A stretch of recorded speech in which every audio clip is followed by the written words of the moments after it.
You were just showing me the plant itself, Devil's Club. Indeed. Do you want to just give a general sense of what it does, why it's growing here, and its characteristics? Sure. Yeah. So this is Devil's Club. Its Latin name is Opilopanax horridus or horridum. It is in the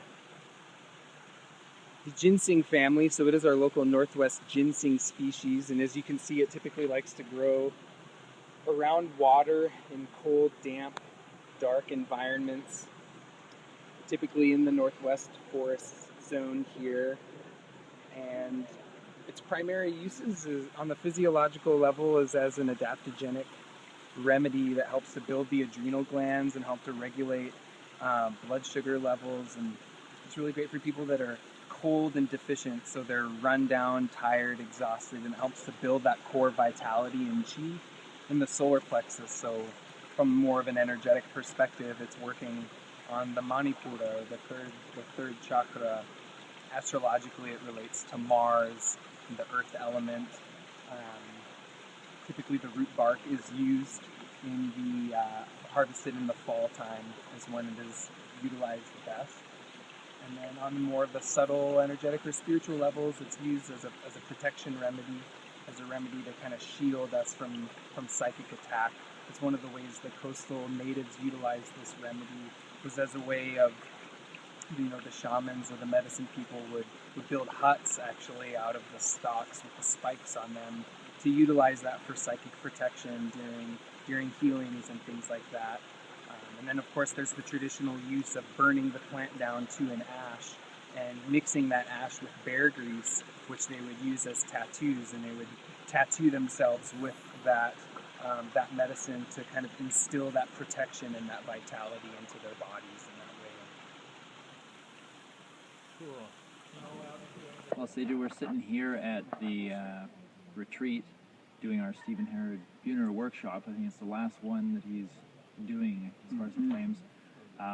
I got really attracted to a lot of your knowledge when we were sitting around the table one evening talking, and we were just chatting about my approach to tattooing, and you seemed to be sort of excited about how I was approaching it, and you had a few things to say.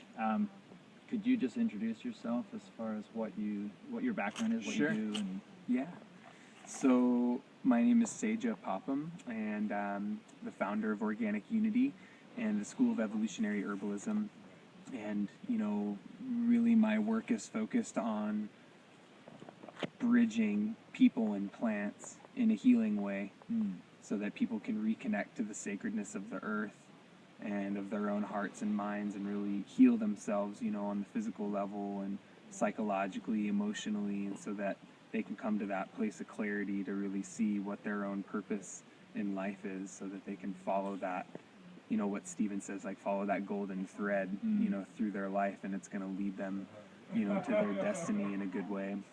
So that's really kind of what my work is focused on, and I achieve that through teaching and through my consultation work with clients, and also through preparing spagyric extracts of plants, which is an aspect of the Western alchemical tradition from Europe.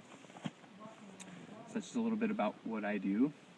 can you just go into a little bit about what spagyric is compared to another form of, or what makes it special?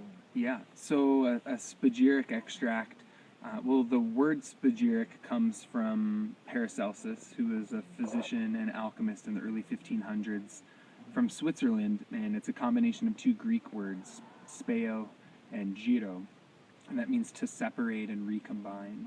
So in the spagyric process, a plant is separated into what the alchemists called sulfur, mercury, and salt, or the soul, spirit, and the body of the plant, which they saw reflected physiologically as the essential oil, the fermented and purified alcohol, and the mineral salts of the plant. And those three substances are extracted and purified and then recombined back together. But the spagyric process also, that word reflects the way those particular medicines work inside of us. So they separate out the pure from the impure and kind of exalt us or purify us or distill us up into our essential nature, and then put us back together into a new form, a new way of being that is more in alignment with our own true nature and our own constitution and our purpose. So in that way, it's an evolutionary perspective to medicine that's focused not just on physical health and vitality, but also our spiritual evolution and growth and self-understanding. So one of the main differences between a spagyric extract and a standard like herbal tincture that you find out there on the market is the presence of the mineral salts. So most herbal extracts, once the plant material has been extracted, they'll throw the physical plant material away. Mm-hmm. In the spagyric process, that physical plant material holds the salt principle of the plant. It's the body of the plant, which is processed through burning it down and taking it through various processes to essentially crystallize the minerals. So you end up with basically, crystals from the plant, which are seen as that purified body, which is then that, just like our physical bodies are the vehicle for our soul and spirit to work through, in the same way, those mineral salts are the vehicle for the intelligence of the plant to work in our own bodies. Yeah. Now, when we were talking about my tattooing and the way that I work, we were chatting briefly about the idea of putting a plant-based additive into the ink and the possibilities, and you seemed fairly enthusiastic about that, and you had some suggestions.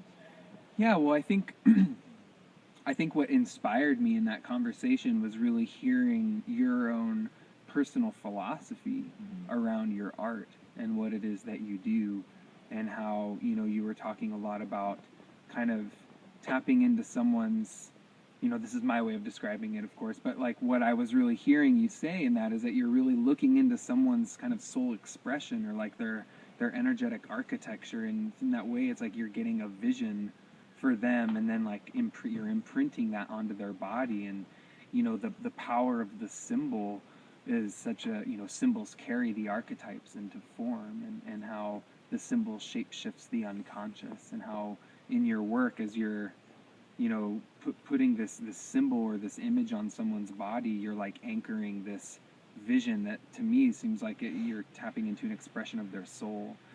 And in that way, so I was kind of seeing this bridging that you're doing of putting something as a high expression of like their soul, and like anchoring it into the physical body. And that's such a beautiful expression of what alchemy is, right? As above, so below. It's about fixing the more spiritual, etheric qualities of life into the physical material through being consciously aware of that process.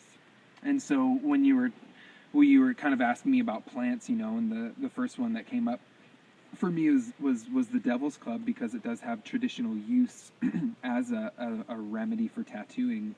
The indigenous in North America would burn it down and mix the ash with bear grease and then tattoo with that, and they would utilize that for protection and for power and like that. So the other herb that came through was the white sage, which is a remedy that I utilize in my practice a lot for people that sometimes have this split between their practical physical world and their spiritual world. It's like, to me, it's the remedy that enables us to walk the spiritual path with practical feet. Right? So it bridges the above and below, so that there isn't a disconnection or dissonance between our spiritual life and our day-to-day living. And so to me, I felt like that was such a beautiful reflection of what you're talking about, what you're doing in your tattooing, of kind of bringing that vision into form through the body, right? So it's like very embodied, and it's that carrying that creative expression. That's cool. You had mentioned Devil's Club and two others, and you were mentioning sort of like masculine, feminine, and sort of a middle of the road idea. Right. Yeah. So you were kind of asking about how to determine which which remedy you would maybe want to work with in the ink, and we had started talking about white sage and the Devil's Club, and I work a lot with like patterns, and in the energetic architecture of creation, right? And that, to me, we can see life through various layers of architecture, and one of the primary patterns is the three, right? The Trinity, right? And the masculine and the feminine, and then kind of that more neutral, unified aspect. And so to me, Devil's Club is a very masculine, young, quality plant, and then the white sage is a very kind of neutral. It's like a mercurial plant, right? It kind of bridges opposites, and it's like it's like the hermaphrodite. And so the third plant that arose in my awareness was the wild rose, and because the wild rose really embodies the sacred feminine. You know, it's like if we can think of one image of the divine feminine, I think the rose is this universal symbol that comes up cross-culturally, worldwide. And so to me, those three remedies, the white sage, the devil's club, and the wild rose, really embody this holy trinity of life, of the masculine force or yang energy, the feminine force or the yin energy, and then the balance of the two, and how, you know, essentially whatever quality you're wanting to bring into that tattoo, it's like when you put that herb in there, it's going to be anchoring that architecture, like the signature of that plant into the ink and into someone's body. So yeah, that was kind of my thoughts around it. It's kind of cool. Once I was taking part in a Sufi ceremony, and they used rose almost like the way Native Americans would use sage. It seemed like a kind of a cleansing. It was a liquid, and they'd sort of sprinkle that on each other, which was interesting. Huh. As like a water. Yeah. Oh, interesting. Yeah. Yeah, indeed. Yeah, well, certainly the white sage is a great cleansing remedy, you know, that indigenous cultures have, you know, used as a fumigant or a smudge, burning the smoke to cleanse energetically as well as physically. I mean, there's, you know, antibacterial properties to the smoke itself, too. And then, of course, the Devil's Club has some of those qualities as well. How, with your work, how do you see, or how do you perceive or understand the human being and, I don't know, energy, grids, patterns, language, what have you, and in how your application of these remedies work, just in a general sense? Well, I use a lot of different traditions based on, you know, to me, like different energetic patterns are like different tools, you know. It's like you have the four-sided screwdriver and you've got the slotted screwdriver, and they fit a different kind of, you know, pattern, right? And so it's like they're different tools. So, you know, for me, I work with three, what I call energetic architecture. So 3 different levels of architecture. So there's the 7 planets, which correspond to the 7 chakras, the 7 days of the week. There's the 5 elements, and then there's the Trinity, or the threefold pattern. And so when I'm working with people, I'll see kind of into what's going on with them on a physiological, psychological, emotional, and spiritual level, and then see kind of what part of their energetic architecture is malfunctioning or not communicating with the rest of their organism properly through the correspondences. So say if someone is having, you know, a lot of inflammation and stress and their adrenal fatigue, well, that would be seen as a Mars imbalance. And so you would apply Mars remedies in order to adjust that part of their energetic architecture and bring it back into balance.